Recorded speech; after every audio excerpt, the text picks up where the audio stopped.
पूजन शिविर के रहस्य को समझने के लिए आरोग्य में वर्षा योग में हम सभी लोग पूजन प्रशिक्षण शिविर में चल रहे हैं। कल आप सभी लोगों ने देखा था और समझा था कि हमें मंदिर में पैर क्यों धोना चाहिए, मंदिर में 3 ही द्वार प्रवेश द्वार क्यों बनाए जाते हैं। इस बारे में आप सबका और हमारा डिस्कस हुआ और आज अपन चल रहे हैं।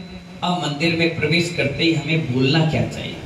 कोई नमोकार मंत्र बोलता है, कोई भक्तामर बोलता है, कोई दर्शन स्तुति पाठ बोलता है, पर आचार्य भगवान कहते हैं पहला शब्द कौन सा निकलना चाहिए। पहला शब्द निकलना चाहिए ओम। क्या निकलना चाहिए? ओम क्यों निकलना चाहिए? क्योंकि ओम पंच परमेष्टि का प्रतीक है और हम किसके लिए आए हैं मंदिर पे? पंच परमेष्टि भगवान के लिए। तो पहला शब्द कौन सा निकलना चाहिए? ओम। अब जब ओम निकला है तो उनकी जय भी बोलना चाहिए। तो क्या बोलोगे? ओम जय जय जय। क्या बोलोगे? जय जय जय, यानी उन पंच परमेष्टि भगवान की जय हो। क्या हो? जय हो। ये शब्द निकलना चाहिए मुख से। आप जब सुबह उठते भी हो तो क्या बोलते हो पहले?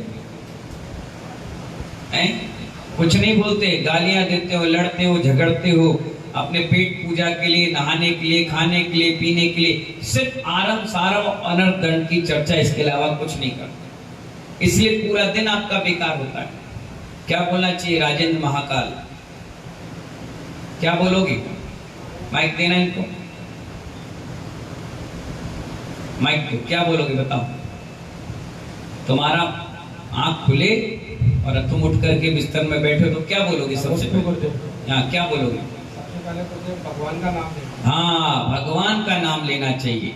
या ओम बोल दिए तो भी पंच परमेष्टि के स्मरण हो गया। राजू भाई क्या बोलोगे? क्या बोलते हो ये बताओ। अभी तो विगत 10 दिनों से भक्तामृत पाठ कर रहा हूं। बहुत बढ़िया। रितेश भाई क्या बोलते हो सुबह उठते साथ? ईमानदारी से बताना, सेठानी आपकी ही बैठी, झूठ मत बोलना। मैं 24 तीर्थंकर के नाम लेता हूँ। और बताइए कपूरे दादा आप क्या करते हो? उठते साथ गालियां देते हो या भगवान का नाम लेते हो? क्या बोलते हो? ईमानदारी से बताना, सेठानी ही बैठी है, बसंती अम्मा। हाँ, चंद्रपुर भगवान। तुम क्या कहते हो अंशु? बताओ। हे प्रभु के छोड़ देता हूँ। बस, बहुत बढ़िया। देखिए सभी लोगों ने भगवान का स्मरण किया। क्या किया? लेकिन हमारे यहाँ आप देखिए एक सिस्टम है, हो सकता है आप लोग करते हो कि नहीं करते हो। सबसे पहले उठ करके बैठना चाहिए, जल बगल में रखना चाहिए, उसे तुरंत हाथ धो लिए। क्या कर लिए? हाथ धो लिए। दोनों हाथों को जोड़कर परमात्मा को धन्यवाद देना चाहिए कि आपने मुझे एक जीवन दिया, है ना। नमोकार मंत्र पढ़ना चाहिए और उसके बाद ऐसे हाथ करना चाहिए, जैसे हाथ जोड़ लेते ना ऐसे। ये पोरे है ना, पोरे 1 2 3 1 2 3, तो 12 इधर और 12 इधर, कितने हो गए? हाथ ऐसे करके दोनों हाथों यूं और मस्तक से यूं नमस्कार करना चाहिए कि हे 24 तीर्थंकर प्रभु आपको मेरा नमस्कार। अब आपने नमस्कार कर लिया। अगर आप ये सोचोगे नहीं भैया मैं तो बिस्तर में बैठा हूं, मैं तो नहाया नहीं हूं, मैं कैसे नमस्कार करूं? नहीं महानुभाव, अगर आप नहाने का, बिस्तर का, ये सब विकल्प रखोगे और मंदिर जाने से पहले तुम्हारी डेडलाइन खत्म हो गई, अब क्या करोगे? इसलिए कहा गया आप पवित्र पवित्रो वा सुस्थितो दुर्स्थितो वा। क्यों कहा गया? तो इसलिए कहा आप पवित्र हो या पवित्र हो, भगवान का स्मरण करने के लिए इतना ज्यादा विकल्प नहीं रखना चाहिए।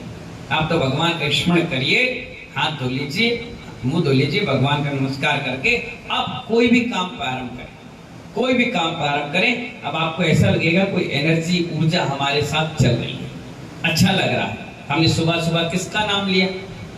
भगवान का नाम लिया, भगवान का स्मरण किया, उनका नाम लिया, उनका स्मरण किया, पंच परमेष्टि भगवान को नमस्कार किया। इससे अंदर से फीलिंग अच्छी आएगी, पवित्र विचार बने रहेंगे। लड़ाई झगड़ा के झंझट के मानसिक संतुलन खो गया, संक्लेश परिणाम पर रहे, ये सब नहीं आएगा। इससे शुभ आश्रव नहीं होता, अशुभ आश्रव। सुबह सुबह आपने किया और उतने में अचानक आपकी डेडलाइन आ गई और मृत्यु आ गई, अब क्या करोगे? कहाँ जाओगे? 24 तीर्थंकर के चरणों में तुरंत। इसलिए आचार्य भगवान कहते हैं कि 24 तीर्थंकर भगवान का स्मरण करके आप किसी भी काम की शुरुआत कर लीजिए। क्या कर लीजिए? 24 तीर्थंकर के स्मरण करिए। ये क्या नाम है, पारस भाई संगीतकार जैसे बजाता है, पहले भगवान का स्मरण करता है। कोई दुकानदार है, दुकान खोलता है, पहले भगवान का स्मरण करता है। कोई और भी हो, कोई भी व्यक्ति शुरुआत करता है सबसे पहले भगवान की। और रात के जब सोते हो तो भी भगवान को धन्यवाद देकर के सोना चाहिए, और जब सो जाओ तो सब कुछ छोड़ करके सोना चाहिए, सब कुछ छोड़ देना चाहिए। अब तुम सोचोगे अरे कल ही तो मैं अंगूठी लेकर आया, कल ही तो मैंने 1 लाख रुपए बैंक से लेकर आया, कैसे छोड़ दूं? अरे नींद में तुम्हारे थोड़ी ना है, नींद में तो तुम छोड़ सकते हो, सोने के बाद उठ जाओ तो तुम्हारा, नहीं उठो इस जिंदगी से चले गए तो त्याग। अगर आपने त्याग करके नहीं गए तो हो सकता है उस नोट में कीड़े बन के मरते रहो, हो सकता है सोने में आग बनकर जलते रहो, हो सकता है जो कपड़े लेकर आओ उसी में सड़ सड़ के गल गल के मरते रहो। इसलिए इतना राग अवस्था का हमारे मन में कोई विकल्प आने नहीं चाहिए। हम तो रात के जब सोते हैं तो सब कुछ छोड़ देते हैं, सारे कार्यक्रम विकल्प सब कुछ है प्रभु मेरी आत्मा, इसके अलावा इस शरीर भी हमारा त्याग, और सो जाते हैं। 4 घंटे 3 घंटे की नींद लेने के बाद उठते हैं, फिर परमात्मा को धन्यवाद देते हैं, हे प्रभु आपका धन्यवाद कि आपने मुझे 18-20 घंटे फिर पुण्य आश्रय करने के लिए स्थान दे दिया। ऐसे विचार हमेशा बनाना चाहिए। तुम कहते हो ना साधु बनने से क्या फायदा है, साधु बनने से विचार आ रहे, ये बहुत बड़ी बात है। नहीं तो आधे लोगों को तो आते ही नहीं, उनके पास तो ये स्वाध्याय की परिपाटी है नहीं, तो वो अजय भैया इस विचार में रहते नहीं। वो तो अपने नाम, फोटो, ख्याति, बैंड बाजा, हो अल्लाह, गिफ्ट आइटम, भजन कीर्तन, इससे अपनी अहित ही कर रहे हैं। साधु का जन्म काय के लिए हुआ है? हमारा जन्म जीता जाता क्यों हुआ बताओ? जैसे एक महिला का 2 जन्म होता है, ऐसे हमारा भी 2 जन्म हुआ। एक तो माँ ने जन्म दिया, 16-16.5 साल जो घर में रहे वो अलग, उसके बाद जब गुरुजी ने दीक्षा देकर नया जन्म दिया वो अलग। जैसे महिला का नया जन्म होता है, घर में जन्म हो गया और दूसरा जन्म ससुराल में हुआ, तो वहां के एटमॉस्फेयर को देखकर वो वहां रहने निभने की जैसी प्रक्रिया करती है, ऐसे ही साधु को इस अवस्था में आने के बाद परमात्मा बन गया। वो तो सीधा सीधा मुनि यानी पंचपरमेष्ठी भगवान, अब उसकी हर क्रिया भगवान की तरह होगी, शैतान की तरह नहीं होगी। समझ गए ना? इसीलिए साधु बन गए तो विचार गुण स्थान उसका वैसे ही बन जाता है, आपका और उसमें फर्क यही है। इसलिए आचार्य भगवान कहते हैं कि सब कुछ त्याग करके बैठना चाहिए। यहाँ तक कि आहार जैसे ही हुआ और कुल्ला करने बैठे, उसी समय हमने 4 प्रकार के आहार पानी का त्याग कर दिया। अब गुरु जी के पास जब जाएंगे तब करेंगे, अगर बीच में मर गए तो आयु का किसी का कोई भरोसा है? अटैक आ जाए, बीमारी पकड़ ले, रास्ते में एक्सीडेंट हो जाए, अकाल मरण हो जाए, गिर जाए, कोई ठोक दे गाड़ी से, कहीं भी कुछ हो सकता है, कोई भरोसा तो है नहीं। इसलिए साधु को सब कुछ त्याग तपस्या करके बैठे रहना चाहिए, हमेशा तत्पर रहना चाहिए। और यही चीज एक गृहस्थ को करना चाहिए। आज करोगे तो कल के दिन साधु बनने के बाद किसी को उपदेश देना है या अपने ऊपर उपदेश लागू करना है तो आपको कठिनाई नहीं आएगी, बिल्कुल सरल से आप आ जाओ। और अभी छोड़ने की आदत डालोगे तो बुढ़ापे में क्या होगा? जब आपके पास परगय है भी, अगर फायदा भी होगा नहीं, अगर है भी और किसी ने कहा ये, तो बोल छोड़ दो, छोड़ दो, ये भी त्याग, ये भी त्याग, ये भी त्याग, नहीं तो आप अपनी जान से चिपका कर रखे रहो। एक पेन का टुकड़ा भी, आप देखिए कितने बुजुर्ग होंगे, उनकी जेब में अगर हाथ डालो तो आज से 20 साल पुराना पर्चा दवाई का जरूर निकलेगा। घरों में देखिए महिलाओं के बॉक्स में पुरानी सड़ी सड़ाई दवाई, घसीटे पसीटे पत्ते, पुराने कपड़े, रुमाल, नाक पोंछने वाला, वो भी बचा के। मतलब क्या रखना चाहती हो, क्या बताना चाहती हो? नेगेटिव ऊर्जा आती है इससे, पॉजिटिव नहीं आती है ना। इसीलिए सब चीजों का त्याग करना चाहिए। हर महीने 15 दिन में अपने आप को टटोलना चाहिए कि हमने क्या परगय इकट्ठा करके रखा है जो त्याग करने का, फटाफट छोड़ देना चाहिए। टूटा चश्मा है, क्या मतलब का? टूटी बाल्टी रखी, क्या मतलब? टूटे कांच रखे, अब शगुन होता है, शुभ नहीं होता। इसलिए सब चीजें छोड़ देना चाहिए। आचार्य भगवान कहते हैं सबसे पहला शब्द क्या निकलना चाहिए? ओम। जय जय जय, क्या शब्द निकलना चाहिए? ओम जय जय जय। अब इसके बाद आपको बोलना है निस्सही, निस्सही, निस्सही। इसका 2 अर्थ निकलता है। क्या निकलता है? 2 अर्थ। अजय भैया ग्वालियर, क्या निकलता है? 2 अर्थ निकलता है। एक तो हे प्रभु मैंने सारे पाप और परघय त्याग करके आपके चरणों में आ गया। ये निकला अर्थ। क्या निकला? निश्चयी शब्द का अर्थ है निश्चय अर्थात निषिद्ध करके, निषिद्ध करके यानी छोड़ना। पहले के समय में आप देखिए 2-3 मंदिर शहर में होते थे तो एक नसिया बनाई जाती थी। आप हस्तिनापुर जाइए, अजमेर जाइए, ग्वालियर जाइए, आगरा जाइए, झांसी जाइए, एक अलग से स्थान बनाया जाता जिसका नाम था नसिया। नसिया का शब्द होता है निषिद्ध का। क्या? निषिद्ध का। निषिद्ध का मतलब शरीर को छोड़ने का स्थान। मुसलमानों के यहाँ कब्रिस्तान होता है और ईसाइयों के यहाँ चर्च होता है, उधर बनाते हैं चर्च होता है। क्या होता है? कब्रिस्तान उनका भी वैसे ही होता है ना, जहाँ डेड बॉडी रखते हैं। अब अपने यहाँ कौन सा स्थान है जहां पर हम इस शरीर को छोड़ें? तो साधु होते थे हजारों की संख्या में, लाखों की संख्या में। कहां ले जाएं? तो समाज ने कहा कि एक काम करो, निषिद्धिका बनाओ। क्या बनाओ? निषिद्धिका का नाम फिर नसिया हो गया। वहां मंदिर का कोई विधान नहीं होता था। अब आपने क्या किया, जमीन पड़ी थी, कोई कब्जा न कर ले, तो एक भगवान रख ली। एक को अच्छे लगे, एक नहीं, 3 रख लो, 3 रख ली, 3 की जगह 5 रख ली, 5 पे मानिस्ता, फिर धर्मशाला, फिर शादी ब्याह, और आपने उस निषिद्धिका का शब्द ही बदल दिया। अब तो वो मैरिज गार्डन हो गया, शादी का स्थान हो गया। अब साधु की समाधि के लिए घूमते रहो, ढूंढते रहो। आपकी डबरा में भी एक समाधि हुई थी सराफे बाजार में। आज क्या हालत है आप खुद देख करके आइए।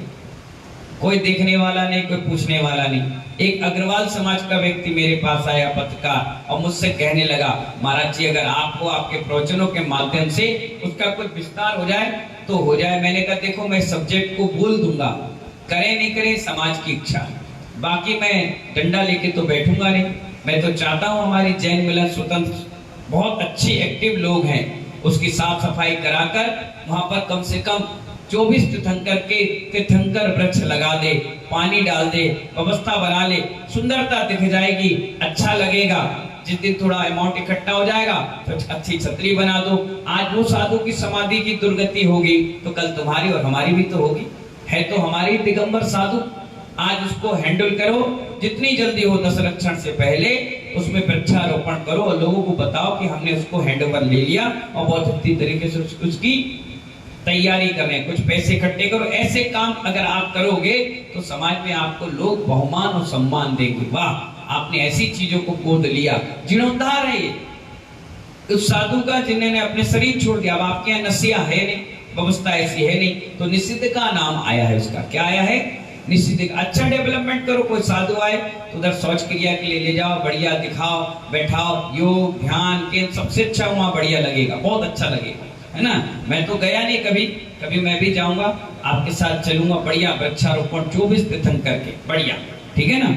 तो जो शरीर को छोड़ने का स्थान है उसको निषिद्ध का कहते हैं। निश्चयी शब्द का मतलब छोड़ना। निश्चयी शब्द का मतलब क्या हुआ? मैं पाप, परिग्रह, आरंभ सब कुछ त्याग। इसीलिए आप लोग मोबाइल ले जाते हैं मंदिर में, क्या ले जाते हैं? सबसे गंदी चीज और सबसे अशुद्ध चीज। हमारे आचार्य गुरुवर विराग सागर जी मुनिराज कहते हैं अगर कोई चौके में भी मोबाइल ले आया तो कहते हैं हटाओ इसको। बोलते हैं टेबल रख लो, बॉल रख लो, उसमें रख लो, अंदर अलमारी में रख लो, जब आहार हो जाए तब आप ले जाना। सबसे अशुद्ध चीज। आप कभी एक कपड़ा मुंह पे रखना, अभी मास्क लगाते थे, शाम तक गंदा क्यों हो जाता था? इतने सारी बदबू और इतने सारे उसमें विटामिन आ जाते थे आपके, जिसमें सैकड़ों जीव पड़ जाते थे। अब आपने उस मोबाइल को रखा और खूब बोला, किसी ने गुटखा भी खाया, किसी ने पान भी खाया, किसी ने गलत चीज भी खाई और बोला। अब उसमें सारी चीज, आप कभी मोबाइल खोल कर देखना, ऐसे उसके कवर निकाल के देखना, अंदर देखना, एक डंडी से जो मोबाइल ठीक करता है वो निकालता है, उसको माइक्रोसॉफ्ट उसमें देखना, उसमें देखना, आपकी जिंदगी में इच्छा नहीं होगी मोबाइल को पकड़ने, बिल्कुल नहीं। कई बार ऐसा होता है, भैया व्यक्ति चलिए, किसी ने मोबाइल बगल में रख दिया, मैं कहता हूं हटाओ यहाँ से, दूर रखो, बिल्कुल दूर। और महिलाएं कभी पेट से चिपका कर, कहीं कहीं चिपका कर रखती, उसकी रेस कितनी खतरनाक आती, उतनी एरिया के पूरे सेल्स मर जाते हैं। इसलिए तो आपको कैंसर होते हैं, पेट संबंधित, शरीर संबंधित, चेस्ट संबंधित कैंसर क्यों होने? पहले तो कुछ नहीं होता था। 80-90 साल की महिला 8-8, 10-10 बच्चों को पैदा कर दिया, आज तक कुछ नहीं हुआ। ये आजकल की महिलाओं को क्यों होने लगा? ये सब इसी की चीजें। अब आप ऐसी गंदी चीज, पसीना भी लग गया, कहाँ जेब में रखे, कहाँ जमीन में डाला, कैसे गंदगी से उसको लेकर के आप चौके में आ गए, भगवान के मंदिर पे आ गए और बार बार टच कर रहे, वही बात कर रहे। यहाँ कह रहे निश्चय। निश्चय का मतलब क्या हुआ दीपक? छोड़ दिया। मुरारी बाबू भीतर बार छोड़ दिया। अब तुमने छोड़ दिया और फिर जाकर तुम मोबाइल लेकर के वहां बैठे क्या कर रहे हो? इतनी आमदनी तो तुम्हारी हो नहीं रही, तुम मोबाइल लेकर भगवान के सामने बात करो। बहुत बड़े अभिनय है, अनादर है, मन एकाग्र नहीं रहता। ऐसे लोग चित विचित कहलाते, आदि पागल कहलाते। क्या कहलाते? जिनको भगवान के सामने भी विनय भाव नहीं है तो क्या कहोगे उससे? मूर्ख कहोगे। मेंटली डिस्टर्ब हो तुम। अगर मेंटली प्रिपेयर होते तो भगवान के सामने, गुरु के सामने कोई बात नहीं, दूर हो जाते। कई लोग ऐसे बगल में क्या है, चलो दूर भगवान से भागो, दूर रहो। जितना दूर रहोगे उतना अच्छा रहेगा और आपके अंदर मानसिक संतुलन बना रहेगा। इसलिए आचार्य भगवान कह रहे निश्चय शब्द यानी आपने छोड़ दिया। क्या कर दिया? और दूसरा निश्चय शब्द और निकाला गया।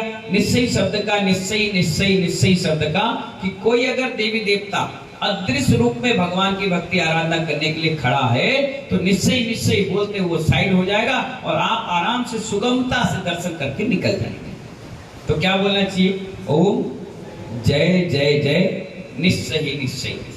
ये शब्द हर किसी को बोलना चाहिए। और यहां तक कि आपका मकान है, आपकी दुकान है जो 6 महीने हो गए और बंद पड़ी। कितने महीने हो गए? 6 महीने हो गए बंद पड़ी है और आप वहां जा भी नहीं रहे हो, ना सफाई कर रहे हो, ना वहां पर भोजन बना रहे हो, ना सो रहे हो, ना कोई कार्यक्रम कर रहे हो, आप कुछ नहीं, पड़ा है। अब वो 6 महीने पड़ा रह गया तो समझ जाओ उसमें कोई ना कोई देवी देवता आके बस गया। 6 तो बहुत बड़ी बात, 3 महीने में हो जाता है। और यकीन ना हो तो वर्धमान शोरूम के सामने एक व्यक्ति दुकान लगाता है अपनी। कहाँ?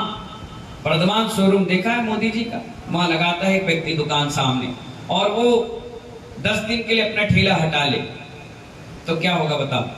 अबे भैया क्या करोगे? दूसरे व्यक्ति को ठेका दे दोगे। क्यों दे दिया भाई? जगह खाली थी तो भर गए। ऐसी पूरे लोक में कहीं भी 1 इंच जगह शेष नहीं जहां देवी देवता रहते नहीं। जैसे तुम कब्जा करते हो ना, और तुम्हारे तो भूत बने हैं, वो कोई अलग से आया है क्या? भगवान ने यूं किया और बन गए देवी देवता? नहीं, तुम ही लोग मर मर के बने हो। जब यहाँ पर कुटिल नीति है, छल है, कपट है, तो वहां जाने के बाद भी छल कपट नहीं छोड़ते, दूसरे की प्रॉपर्टी पे कब्जा करते हो। पेड़ पे, नाले पर, घूरे पर, जहां जगह मिल जाए वहां आप कब्जा कर लेते हो। जिस वैरायटी का देव होगा उस वैरायटी में जाकर के कब्जा कर लेता। अच्छा होगा, अच्छे समाज से होगा तो कहां कब्जा करेगा? मकानों पर। ठीक है, कोई नीची जाति का होगा जो छोटे तबके में रहता है वो छोटे तबके में कब्जा करेगा। कोई कहीं रहेगा तो अपने आप जहां जगह उसको मिलेगी वो कर लेता है। इसीलिए कहा गया ज्यादा सूने मकान नहीं रखना चाहिए, सूने मंदिर नहीं रखना चाहिए, ज्यादा दिन भगवान की प्रतिमा इधर उधर नहीं, जहां जैसा व्यवस्थित कर दो। अगर उसका स्थान बन गया ना, अब कोई भी आ जाए, बड़े से बड़ा तपस्वी क्यों ना आ जाए, अब वो भगवान हिल नहीं सकते। एक बार स्थान बन गया तो बड़ी मिन्नतें, बड़ी जापे करना पड़ती है, बड़े अनुष्ठान करना पड़ते हैं, तब जाकर के वो देवी देवता कहते हैं अब ले जाओ।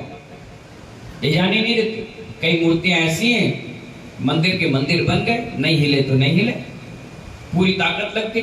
और कई भगवान ऐसे बिल्कुल सरलता से आ गए, 1000 लोग लगे रहे, ताकत में नहीं हुआ तो आगे तो आगे।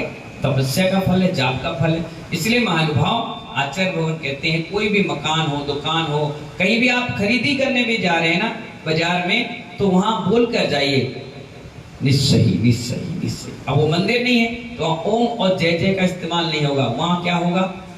अरे आप तो छोड़ो, हम तो चौके में भी जाते हैं ना तो पैर धोते ही हम कह देते हैं निश्चय निश्चय निश्चय। अब आप कहोगे महाराज तुम्हें काय का डर? डर नहीं। अगर कोई आपके घर में पूर्वज हो, कोई देवी देवता हो, तुम्हारे कुल देवता हो और वो हमारे बैरी हो या हम उनके बैरी हो, कुछ भी हो सकता है, गए आहार करने, उसने कहीं उसर कर दिया, कुछ कर दिया, तो इसलिए जब आपके चौके में जाते हैं तो क्या बोलते हैं? जो जानकार साधुओं को बोलेंगे, नियम से बोलेंगे, निश्चय निश्चय निश्चय, और गए अपना काम किया, आहार किया, तो जब कुल्ला करके बाहर निकले तो कह दिया अस्सई अस्सई अस्सई, आ जाओ वापस। जैसे आपने किसी से पेन लिया तो पेन लेकर के घर चले जाते हो, क्या करते हो बताओ? पवन मामा वापस करते, धन्यवाद दे करके। ऐसी धन्यवाद के साथ क्या करना चाहिए? अस्सी अस्सी बोलना चाहिए। तुमने चक्रव्यूह में प्रवेश का तो सुन लिया, निकलने का भी तो सुन लो। तो वापस आते समय ब्रजभूषण जी क्या बोलना चाहिए? अस्सई अस्सई अस्सई। और जाते जाते निश्चय निश्चय निश्चय। किसी कपड़े की दुकान में भी जाओ, वहां जैसे घुसो तो पहले ही कह दो निश्चय निश्चय निश्चय। इन चीजों को ध्यान रखना पड़ता है, विवेक है ये। और जब वापसी आओ तो क्या कहो? कई बार देखना महिलाएं जाती हैं बेचारी शॉपिंग के लिए, और गई वहां से आई बहुत सिर दर्द दे रहा, तो तबीयत ही खराब हो रही है। क्या होता है, जितने भी देवी देवता होते हैं वो सुगंध के प्रेमी होते हैं। किसके? और महिला क्या लगाती है? पूरा, अगर इनको पता चल जाए ना कि इसको लगाने से बिल्कुल अप्सरा बन जाए, डामर को लगाने के बाद डामर पोत लें।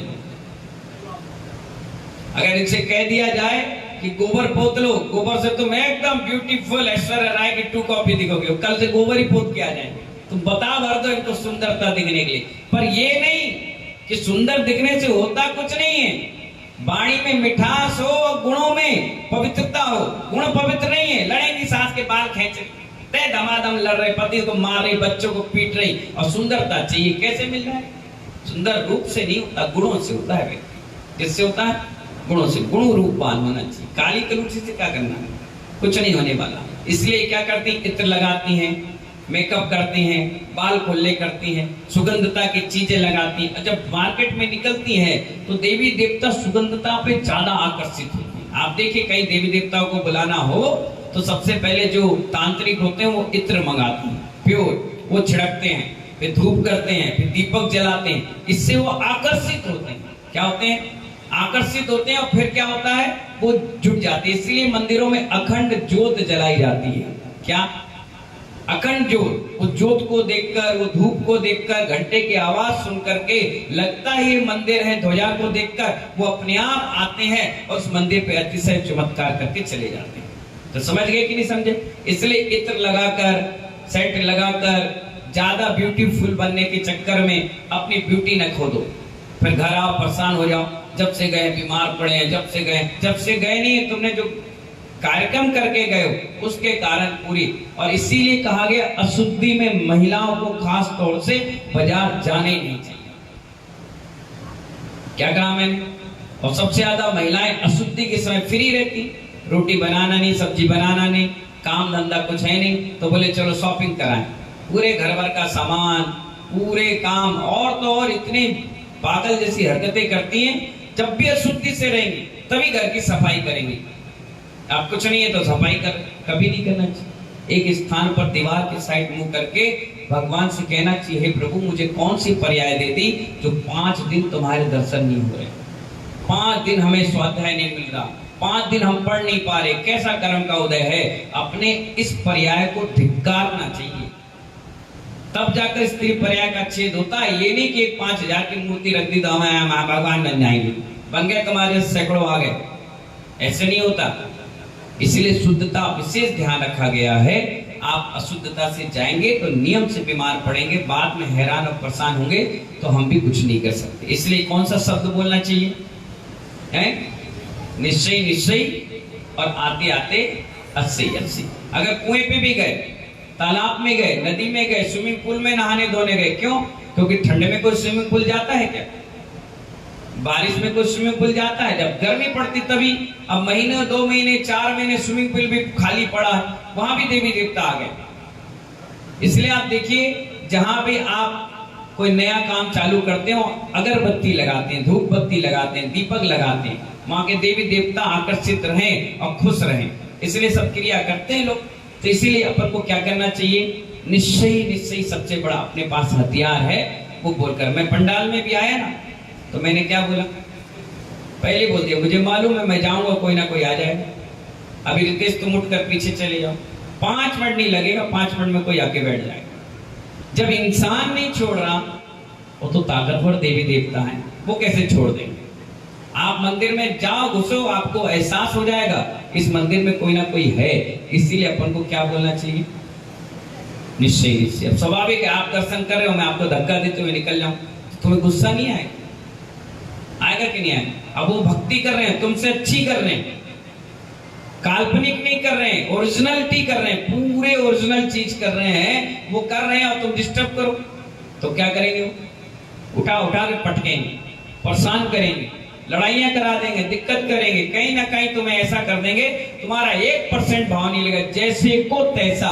जैसे आपने उनको डिस्टर्ब किया, उन्होंने तुमको डिस्टर्ब कर दिया। जाओ चलो पूजा, जाओ, कहीं लड़ाई करा दे, झगड़ा करवा दे, कोई धोती पे आग लगवा दे, कहीं मांडले का कलश गिरा दे, कहीं कुछ कर दे, कुछ भी कर सकते हैं। वो बहुत ताकतवर है, उनको सब चीज छूट है, ताकतवर है, पावर में। इसीलिए अपन को क्या करना चाहिए, सबसे पहला शब्द बोलना चाहिए ओम जय जय जय, निस्सही निस्सही निस्सही, और घुस जाना चाहिए। फिर आपको कोई भी देवी देवता कभी जिंदगी में परेशान नहीं करेगा। और ऐसे ही हर जगह बोलना चाहिए, हर जगह, स्कूल जाओ, कॉलेज जाओ, बिजनेस के पर्पज, गाड़ी, कार है, कार में बैठे, इसमें कौन है? हुआ नहीं, सुई की नोक के बराबर जगह नहीं है। लेटरिन, बाथरूम, कहीं भी बस सकते हैं, और सबसे ज्यादा गंदगी में बसते हैं। सूखा पेड़, हरा बड़ा पेड़, बड़ा पेड़, कमरे। आप देखिए, मैं जैसे ही रास्ते में आ रहा था डबरा के, मैंने कहा बॉर्डर आ गया क्या? बोले हाँ हमारे जी बॉर्डर। मैं खड़ा हो गया था, आप देखना वीडियो। मैं खड़े होकर के सारे 5 महीने तक के लिए सारे देवी देवताओं से आज्ञा मांगी कि मैं अब आपके स्थान पर आ रहा हूँ, संस्कार वाटिका में रहूंगा, यहाँ यत्र तत्र विचलन करूंगा। अगर कोई व्यक्ति ऐसा है और दिक्कत परेशानी है मुझसे, तो मुझे क्षमा करें और मुझे आज्ञा दे कि मैं यहाँ रह के कि धर्म प्रभावना और आत्म साधना करूं, और मेरी प्रभावना में आप सहयोगी बने। मैंने आज्ञा ले लिया, देखिए बेफिक्र होकर बैठा। यही आज्ञा नहीं लेता तो क्या होता? अब आप ये शर्मा जी का, टीआई साहब का वो है मैरिज हॉल, है ना, अपन बिना उसके पूछे आ जाएंगे तो घुसने देंगे? चलो एक बार के लिए कुछ नहीं बोलेंगे, 10 मिनट रुक गए कुछ नहीं बोले, आधा घंटा रुक गए कुछ नहीं बोले, 2-2.5 घंटा मैं फिर पसर के ही बैठ जाऊं, बोले ए भैया ये क्या कर रहे हो, चलो बाहर निकलो। अपने आप भगाएंगे नहीं भगाएंगे? ऐसी देवी देवताओं के एरिए होते हैं, जैसे गुंडों के होते हैं, विधायक के होते हैं, पंचायत समिति के होते हैं, नगर पालिका के होते हैं, तुम्हारे घर के एरिया होते हैं, तुम्हारा मंदिर, तुम्हारी समाज सिस्टम बना है, ऐसे उनका पूरा जातिकरण समीकरण बना होता है कि तुम्हारी ऊर्जा, तुम्हारा पावर इतनी जगह तक रहेगा, और नदी पार करने के बाद उस देवता का पावर खत्म हो जाता है। कहाँ खत्म हो जाता है? नदी पार करते, इनकी सीमाएं होती हैं कि इस नदी को पार करते ही इस देवी देवताओं के सारी शक्तियां समाप्त हो गई। अब तुम वहां उदम मचाओ, ये वाला देवता तुमसे कुछ नहीं बोलेगा, और वहां जो होगा वो तुम्हें पकड़ लेगा। तुम इसीलिए नदी, तालाब, वन, तड़, पहाड़, गिरी, कंदर पढ़ते हैं अपन, शांति सब शांति कुरु कुरु स्वाहा, ये सब उसी के लिए, ठीक है ना। तो क्या बोलना चाहिए बताइए हाथ जोड़कर, ओम जय जय जय, निस्सही निस्सही निस्सही। जय जय के बाद नमोस्तु नमोस्तु ही बोल सकते, कोई दिक्कत नहीं, वो आपके लिए। ओम जय जय जय, नमोस्तु नमोस्तु नमोस्तु, निस्सही निस्सही निस्सही, और आराम से कर सकते हो, कोई दिक्कत की बात, ठीक है ना। तो इससे आप समझ गए क्या निश्चय शब्द का पूरा सार गर्भित समझ में। कोई दिक्कत परेशानी हो तो कागज भेज देना, मैं और अच्छे से समझा दूंगा। मंदिर में आप घुसे तो घुसते साथ ना तो चावल चढ़ाया जाता है, ना गंधोदक लगाया जाता है, ना किसी से बातचीत की जाती है। सबसे पहले गेट पे, कहाँ पे, और घंटा भी हमेशा भगवान के जस्ट सामने होता है, ना इधर होता है ना उधर होता है, ना गैलरी में होता है ना नीचे होता है। भगवान का ये गेट है, पहला गेट, जहाँ आपने चप्पल उतारी, पैर धोए, जस्ट घुसते साथ घंटा टंगा होता है। इतना ऊपर नहीं कि लटक के मारो, और इतना नीचे नहीं कि सर फोड़ो। ऐसा होता है कंफर्टेबल कि आदमी 5-6 फुट का है तो 7 फुट में घंटा, और घंटे के जस्ट नीचे व्यक्ति को खड़ा होना चाहिए और 3 बार बजाना चाहिए। इसमें प्रश्न आया है मेरे पास, घंटा क्यों बजाना चाहिए और कितनी बार बजाना चाहिए, कहाँ बजाना चाहिए, कैसे बजाना चाहिए। घंटा दिव्य ध्वनि, किसका? दुमदुमी होते हैं बाजा, उसका प्रतीक होता है। जब आप देखिए अभिषेक होता तो बजते हैं, भगवान को विराजमान करते बजाते हैं, हंसी खुशी उत्साह। किसी की शादी ब्याह होता है तो क्या बजाते हो? थाली, बैंड बाजा बजाते हो। क्यों बजा रहे हो रिंकू भाई, क्यों बजाते हो? तुम्हारी शादी में बजे थे? कितने आए थे बैंड वाले? 30-40 आए थे। क्यों आए थे? क्योंकि आपकी खुशियां हैं। हम भगवान का अभिषेक करें खुशियों के साथ। डॉक्टर साहिल जी, तुम्हारी होगी कितने बैंड बजेंगे? 10-20 बजेंगे, नहीं बजेंगे? तो आप बताइए, जब आप अपने एक व्यक्ति की शादी ब्याह में 10-20-50 बैंड बजा रहे हैं, 3 लोग का नाथ का अभिषेक हो रहा है, 12.5 करोड़ बाजे एक साथ बजते हैं, धमाधम बजते हैं, और इतने सुंदर बजते हैं कि कान नहीं फटे।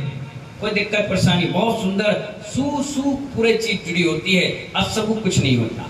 तो ये घंटा कहाँ बजाना चाहिए? जस्ट नीचे। और कैसे बजाना चाहिए बताओ अनुराग के भैया, कैसे बजाना चाहिए? माइक दो इसको। कहाँ गया माइक? दो भैया, बताओ कैसे बजाना चाहिए? हाँ, 3 बार बजाना चाहिए। कैसे? 10 सेकंड के अंतराल में। हाँ, ये बहुत बढ़िया बात बताई। कम से कम 10 सेकंड का अंतराय होना चाहिए।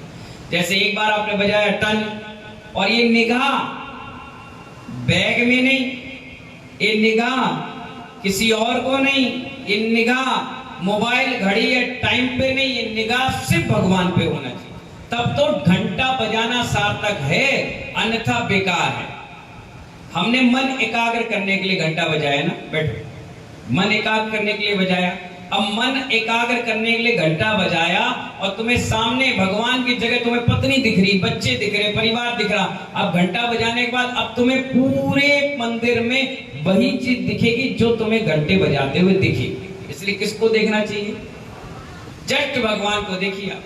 भगवान को देखिए और भगवान के सामने घंटा बजाइए और ऐसे खड़े हो जाइए, और उसकी ध्वनि इसको स्थान होता है ना एक छोटा सा, इसे कहते हैं सुसुप्ता नारी।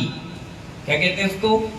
हाँ, बच्चे छोटे होते हैं, यहाँ दबाओ तो दबता है, इस स्थान पर टच करो तो गर्माहट रहती है, वहीं से सारा ब्लड सर्कुलेशन माइंड पर जाता है पूरी जगह।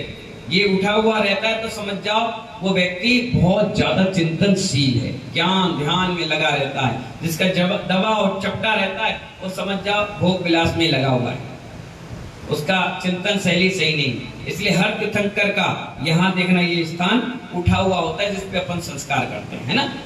तो वो केवल उसे कहते हैं सहस्त्र कमल दल। क्या कहते हैं? सहस्त्र कमल दल। वो स्थान उठा हुआ रहता है, उस स्थान पर ध्वनि बड़ी जोर से, ऐसे बोला होता है ना घंटा, जैसे बजा तो पूरी ध्वनि यहाँ आती है।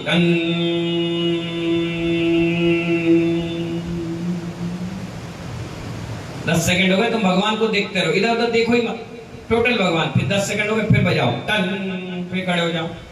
कई लोग ऐसे बजा के आंख बंद कर लेते। आंख बंद करने से क्या होगा? क्या दिखेगा? जो रात के देख कर आया, दिन में देख कर आया, सुबह देख कर आया, वो दिखेगा। सामने देखो भगवान को। फिर तीसरी बार बजाओ टन और देखते रहो। जैसे 10 सेकंड हो जाए फिर कदम आगे बढ़ाओ और फिर परिक्रमा देना चालू करो। क्या करना चालू करना है? ना चावल चढ़ाना है, ना गंधोदक लेना है। घंटा बजाते ही सबसे पहले परिक्रमा। क्या करना चाहिए? परिक्रमा क्यों करना चाहिए बताइए? परिक्रमा इसलिए करना चाहिए, जैसे छोटा सा बच्चा, उसे कोई चीज चाहिए तो माँ का क्या पकड़ता है? वो पल्लू। पल्लू पकड़ने के बाद क्या करता है? मम्मी सामान दिलाओ ना, मम्मी सामान दिलाओ ना, मामा दिलाओ ना। पल्लू पकड़ा, इधर नचा, कभी उधर नचा, 1-2 बार घूम गया और हंसने लगा, मम्मी बंद गई, मम्मी बंद। मम्मी ले दे रहे छोड़ो छोड़ो छोड़ो, अभी दिला रहा। उन्हें छुड़ाया, अल्ले भी अल्ले, जा भाग यहाँ से। कहा कि नहीं कहा? ऐसे ही 3 परिक्रमा आपने भगवान की दे दी। अब भगवान को जैसा आप कहते चले जाओगे वैसा होता चला जाएगा, वो अपने बस में हो गए।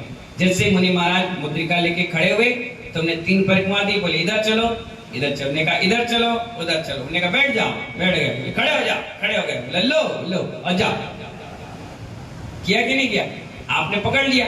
ऐसे ही वहां पर 3 परिक्रमा देते ही आपकी जितने विकार और बचे थे, इस शुद्धता के लिए बताया। पैर धोना शुद्धता, मस्तिष्क से बजा तो शुद्धता, अभी पैर हुआ, मस्तिष्क हुआ। अब आप अपने चारित्र के तरीके, आप परिक्रमा दी, एक नमोस्तु भगवान, दूसरी दी नमोस्तु भगवान, तीसरी नमोस्तु भगवान, 3 बार में ऑटोमेटिक तुम्हारा अहंकार, तुम्हारा वजूद, तुम्हारे जितने भी परिणाम खराब थे वो बिल्कुल धुल धुलाकर साफ हो गए।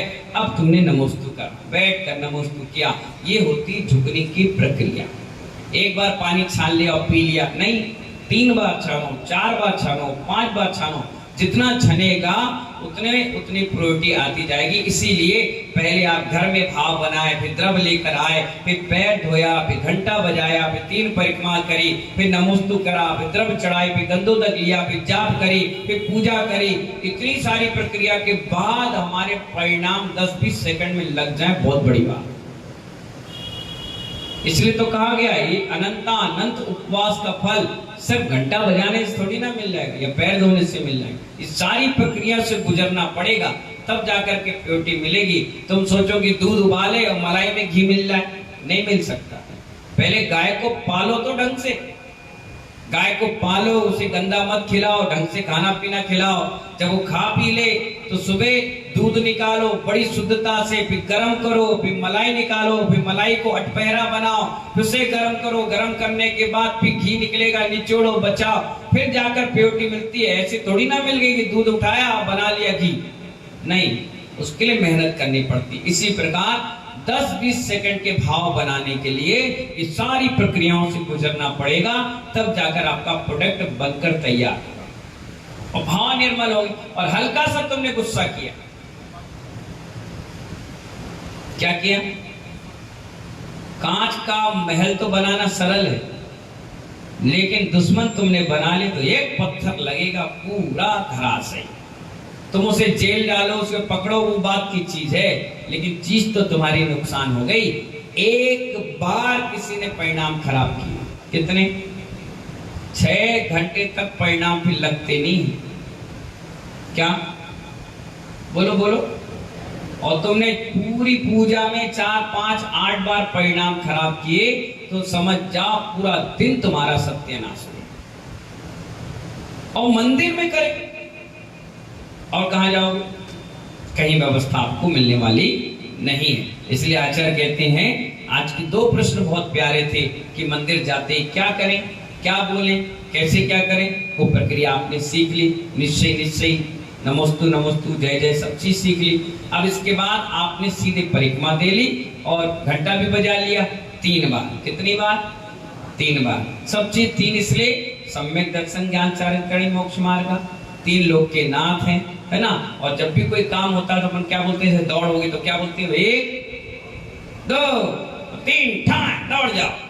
बच्चे भी जब कूदते हैं ना पलंग से, कूदो कूदो, तो आप क्या बोलते हो?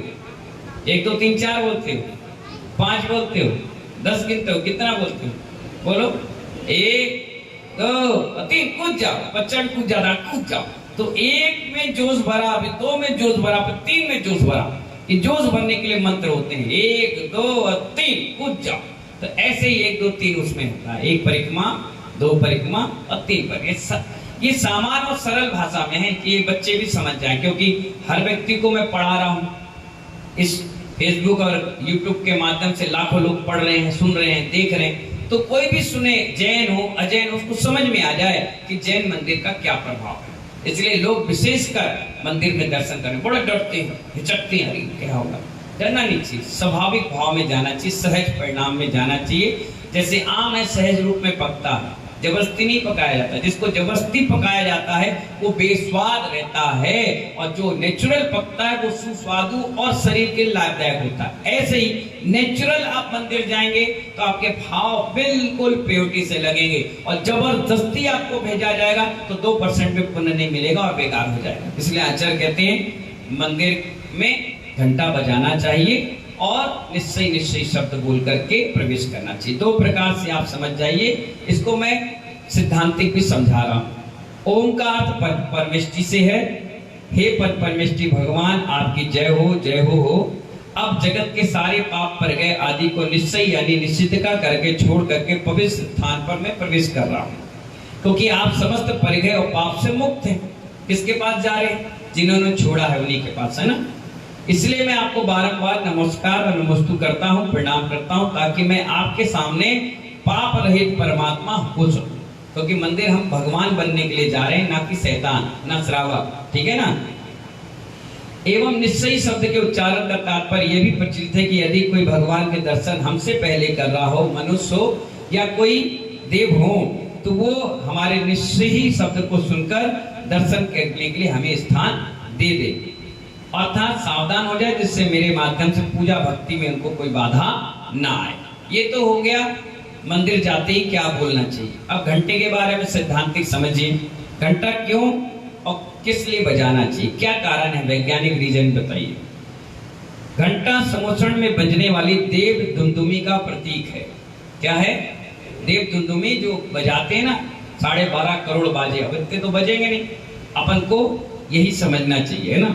घंटा बजाने का एक वैज्ञानिक रीजन ये भी है, जैसे ही हम घंटा बजाते हैं, घंटे के नीचे खड़े हो जाते हैं, उसकी पवित्र ध्वनि तरंगों के माध्यम से सांसारिक विचारों का तारमंता टूट जाती है। मैंने बताया ना, मन शांत हो जाता है, विकल्प खत्म हो जाता है और विचारों को एक झटका लगता है। उस विचार जिससे विचार धार्मिक होने लगते हैं। घंटा जागरण का भी प्रतीक है। किसका? जागरण का। घंटा बजते ही अगल बगल के लोग समझ जाते हैं अभिषेक होने लगा, घंटा बजते ही समझ जाती है मंदिर है ना, बहुत सारी चीजें जुड़ी। तीसरा कारण, घंटा बजाने की परंपरा आज अभिषेक के समय प्रचलित है। जब भी अभिषेक होता है उसी समय घंटा बजा देते हैं, जो संकेत करता है कि अभिषेक प्रारंभ होने जा रहा है, अर्थात अभिषेक के समय सूचक यंत्र वर्तमान परिप्रेक्ष्य में घंटा बन गया। ठीक है ना। अब कल बताएंगे गर्भगृह क्या होता है और गर्भगृह क्यों बनाया जाता है। ठीक है। अब ये विशेषकर महिलाओं का ही क्वेश्चन है और ये गर्भगृह आपके गर्भ से जुड़ा हुआ है। अब इसको समझना और फिर अपनी शुद्धि विशुद्धि खुद बनाना। मैं कभी किसी को ये नहीं कहता कि तुम्हें ऐसा ही करना पड़ेगा, मैं अच्छा और बुरा दोनों चीज बता देता हूं। अब चलना नहीं चलना तुम्हारी इच्छा। रोड पर लिखा होता है ये इतने किलोमीटर, रोड क्या तुमसे चिपक कर चलती? चलो नहीं कहती ना, वो तो लिखी है। ये ग्वालियर, ये झांसी, जाओ तो ठीक, नहीं जाओ तो ठीक, सड़क वही रहती है, चलना तुमको पड़ता है। ठीक है ना। तो आज पूजन शिविर में 2 प्रश्न बहुत उपयोगी हैं। अगर आपको समझ में आए तो ठीक, ना समझ में आए तो फिर से पूछ लेना। और अपने रिश्तेदार, मिलने जुलने वाले, परिवार, इष्ट मित्र जन को ये सब चीजें भेजना, जिससे ज्ञान जितना एक दूसरे को भेजते हो, बताते हो, समझाते हो, तो उन तक प्रसारित होता और अपना भी ज्ञान बढ़ता है। जब तक के लिए जय बोलिए आदिनाथ भगवान की।